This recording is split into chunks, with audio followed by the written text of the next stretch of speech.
तेजस्वी यादव ने विधायकों के ऊपर एकदम से जीरो टॉलरेंस की नीति अपना ली है और वो आरजेडी विधायक जो आरजेडी में तो हैं लेकिन बेहतर ढंग से अपने विधानसभा के क्षेत्र में काम नहीं किए हैं, इस बार उनका टिकट वो काटने वाले हैं। उनका कहना है कि 2 4 10 20 विधायक अगर चले भी जाएं तो कोई दिक्कत नहीं, लेकिन उन लोग के बदौलत इस बार ना चुनाव होगा और ना ही हम उनको टिकट देने वाले। और इस बात के बाद विधायकों में खलबली है कि कहीं इस बार मेरा नंबर तो नहीं। पूरी कहानी क्या है सब कुछ आपको विस्तार पूर्वक बताएंगे और किस तरीके से जीरो टॉलरेंस की नीति अपनाए हुए हैं तेजस्वी यादव, उसके बारे में भी आपको समझाएंगे। लेकिन उससे पहले मेरा परिचय जान लीजिए। मेरा नाम है रजत और आप जनता जंक्शन देख रहे हैं। तेजस्वी यादव का मानना है कि भाई साहब हम ग्राउंड पे जाके पसीना बहाएं, हम दिन रात एक करके मेहनत करें और हमारा जो विधायक है वो कुछ काम ना करे और इस वजह से हम किसी जगह पे चुनाव हार जाएं तो ये अब बर्दाश्त नहीं किया जाएगा। और इस वजह से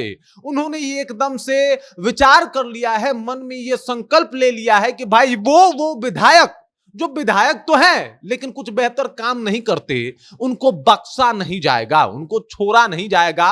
और इसका एक स्पष्ट उदाहरण आपने देखा कि किस तरीके से जब नवादा पहुंचे थे और वहां पे जनता ने कहा कि भाई ये जो प्रकाश वीर हैं आपके नाम पे चुनाव जीतते हैं, इनको हटा दीजिए। और तब ऑन स्पॉट वहीं पे जो है वो तेजस्वी यादव ने कह दिया कि चलिए ठीक है हम इनको हटा देते हैं। और उसके बाद सबने देखा कि किस तरीके से प्रकाश वीर जो है वो भाजपा के साथ नजदीकियां बढ़ा रहे हैं। लेकिन ये सब कुछ बता रहा है कि अब तेजस्वी यादव बिल्कुल नहीं रुकने वाले, बिल्कुल नहीं झुकने वाले, बल्कि वो तो जीरो टॉलरेंस की नीति अपना के काम कर रहे हैं। और उन तमाम विधायकों को जो लोग कहते हैं कि भाई हम तो हमें टिकट चाहिए लेकिन काम नहीं कर रहे, उनको ये छोड़ने और बख्शने वाले नहीं है। उनको जरा सी भी वो गुंजाइश की जो बात कही जाती है, कोई गुंजाइश नहीं देने वाले।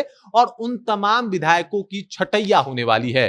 वो कह रहे हैं कि भाई अगर विधायकों की गलती है तो आरजेडी चुनाव क्यों हारे, और इस वजह से कई विधायक उनको टिकट नहीं मिलेगा आरजेडी की तरफ से। आपने देखा कि इससे पहले कि विभा देवी के ऊपर भी जो है वो नंबर आ रहा था कि विभा देवी भी बेहतर काम नहीं करी है अपने क्षेत्र में, और विभा देवी अगर बेहतर काम नहीं करी है तो इस बार किसी और को टिकट दिया जाएगा। उसके बाद विभा देवी भी जो है वो भाजपा के साथ नजदीकियां बढ़ा रही हैं। इसके ऊपर जो आरजेडी के प्रदेश अध्यक्ष हैं मंगनीलाल मंडल, उनका एक बयान भी सामने आया। उन्होंने कहा कि 8-10 विधायकों के जाने से हमको कोई फर्क नहीं पड़ता, 4 विधायक पहले भी जा चुके हैं और 2 ये चले गए, हमको ज्यादा इशू नहीं है। आपको ज्ञात होगा कि 2024 में जब फ्लोर टेस्ट हो रहा था तो उस दौरान 4 विधायकों ने जो है वो साथ छोड़ दिया था आरजेडी का। उनमें से आपको बता दूं कि वो जो 4 विधायक थे वो एनडीए में शामिल हो गए थे। इनमें प्रहलाद यादव हैं, नीलम देवी हैं, नीलम देवी के साथ साथ अगर बात किया जाए तो चेतन आनंद थे और संगीता कुमारी भी थी। संगीता कुमारी को बाद में भाजपा का प्रवक्ता भी नियुक्त कर दिया गया